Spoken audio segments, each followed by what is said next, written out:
Retrouvez Instant Mag, votre magazine quotidien présenté par Magali Barthès.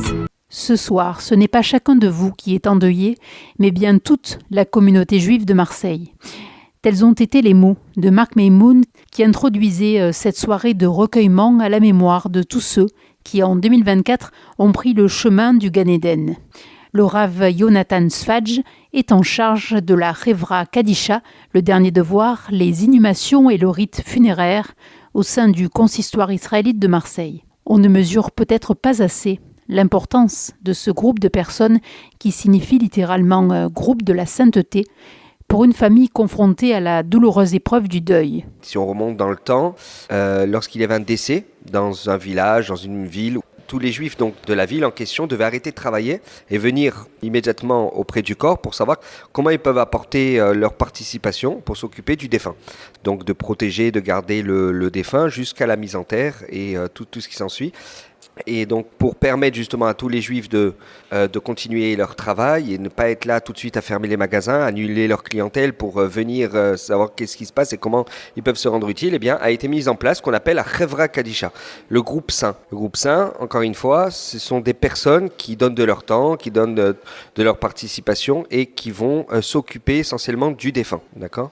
Et donc au sein du consistoire, alors on a bien sûr, au niveau administratif, il y a une personne qui s'occupe de la vente des concessions et de la gestion des cimetières.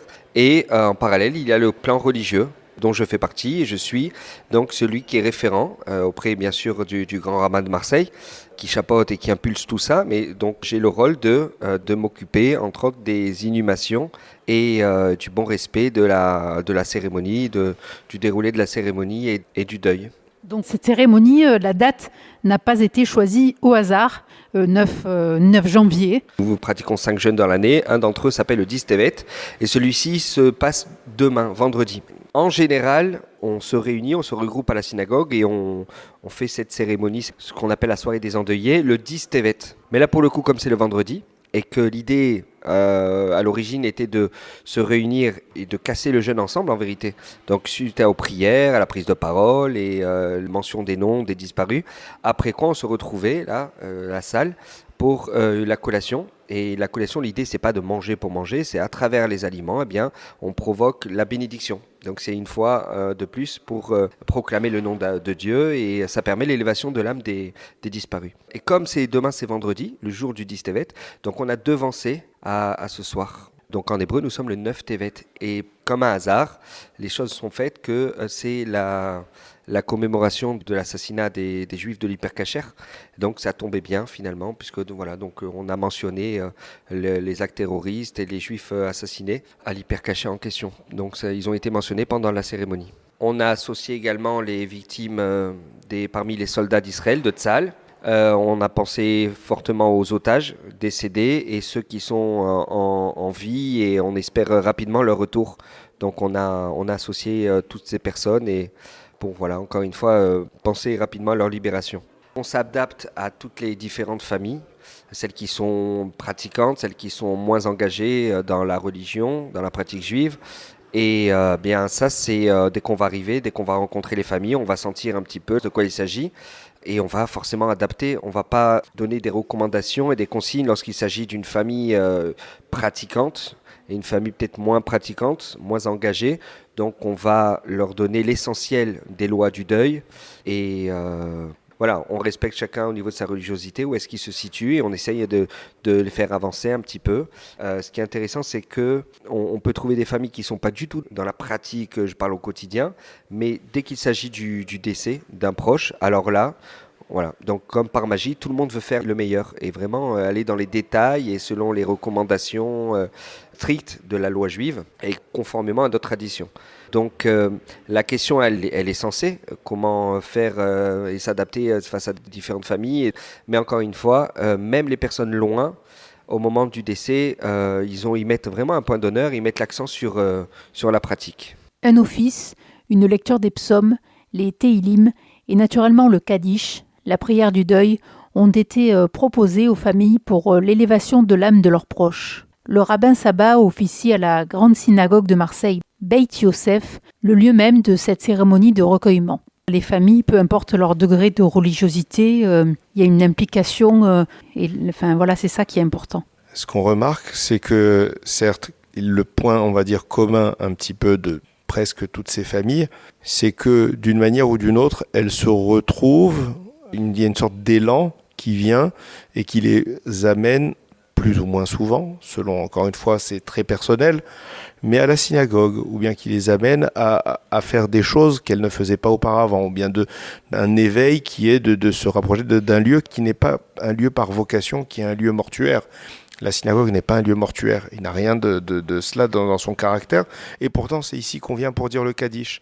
Ça veut dire qu'au-delà de la peine, il y a une aspiration vers quelque chose de plus éclairant, de plus lumineux, qui nous est inspiré par la disparition de notre proche. C'est pas de la peine qu'il nous transmet de la vie, une volonté d'avancer. Voilà, de la force. Alors, aussi, ce qui est marquant, c'est que le fait que pour que ce soit conforme aux règles de la halakha, il n'y avait personne pour un enterrement, ils ont fait venir 10 personnes, et voilà, pour que la personne ne soit pas seule, pour que son âme parte au Gan Eden. Il faut comprendre qu'il y a un devoir d'accompagner nos défunts. C'est extraordinaire, cette notion qu'il faut qu'il y ait du monde pour accompagner une personne qui quitte ce monde.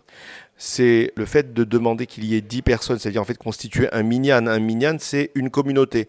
Alors c'est la communauté dans sa configuration minimale, mais en réalité, il y a marqué dans le Talmud qu'il faudrait peut-être 600 000 personnes pour accompagner un mort. Parce qu'on devrait tous prendre conscience que chaque âme a quelque chose d'unique, a quelque chose de si singulier, que l'on doit tous prendre conscience de son importance en lui donnant ce kavod, ce respect. Et donc, il y a un devoir de venir. Et alors, évidemment, les proches, la famille, les amis, ce sont les personnes qui, naturellement, viennent accompagner un défunt. Mais des fois, il n'est pas nécessaire d'avoir ce lien pour prendre à bras le corps cette conscience que il y a ici une personne que peut-être nous n'avons pas connue, mais qui a brillé durant sa vie et qui a eu quelque chose, encore une fois, qui est une âme, qui a une exclusivité sur quelque chose et que pour nous est en quelque sorte perdu et on doit l'exprimer en lui donnant ce kavod et en venant et en se mobilisant. Et c'est ce qui a été rappelé, qu'il y a des bénévoles, il y a des groupes de personnes qui font en sorte de ne laisser aucune personne être enterrée dans l'anonymat. Alors si l'histoire qui a été racontée, c'est qu'il y avait heureusement ces 10 personnes qui étaient venues pour accompagner, mais à une autre époque, j'ai eu à célébrer un enterrement où là on était vraiment seul entre le défunt et moi-même. Et c'est vraiment une chance que nous avons aujourd'hui d'avoir ce groupe de WhatsApp dans lequel c'est cette mobilisation où des personnes vont venir et vont se déplacer, vont des fois fermer boutique, laisser de côté leurs activités pour ne laisser aucun mort être enterré dans l'anonymat. Alors, vive les nouvelles technologies. Aussi. Alors, le Rav Ohana disait qu'il y a cette sorte de mission, mais bon, ça, c'est si on est religieux, si on est croyant.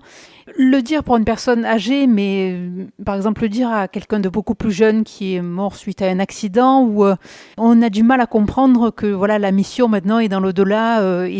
Alors, il faut savoir que la mort d'une personne jeune, c'est une mort prématurée, c'est un cas de figure qui est dans la Torah. Et autant il y a des moments où on a des discours, où il y a quoi dire. Il y a marqué lorsque Aaron a perdu prématurément de manière tragique et fulgurante ses 2 fils, Nadav et Avihu.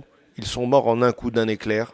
Il y a marqué à ce moment-là dans la Torah, Vaïdom Aaron. Aaron s'est tu. C'est-à-dire qu'il y a des moments où on comprend, où on s'explique, où on se rassure même par le discours. Et il y a des moments où ce qui arrive nous dépasse tellement que la parole serait réductrice. Le fait de parler, d'essayer d'expliquer, de s'expliquer des choses, ce serait à la limite presque profaner la mémoire ou l'événement tragique qui aurait touché ces jeunes personnes. C'est quelque chose qui, encore une fois, au-delà en tout cas de mes compétences, de parler de tels événements, mais on a cet exemple dans la Torah où lorsqu'on respecte quelque chose, des fois, le fait de se taire, c'est un aveu que nous sommes face à un événement qui nous dépasse. Eh bien, merci beaucoup, Rav Saba. Beaucoup d'humilité dans ces paroles. Et comme le mentionnait Marc Meimoun, continuer à vivre et perpétuer tout ce que nos chers disparus nous ont appris est le plus bel hommage que l'on puisse leur rendre. Retrouvez Instant Mag, votre magazine quotidien présenté par Magali Barthès.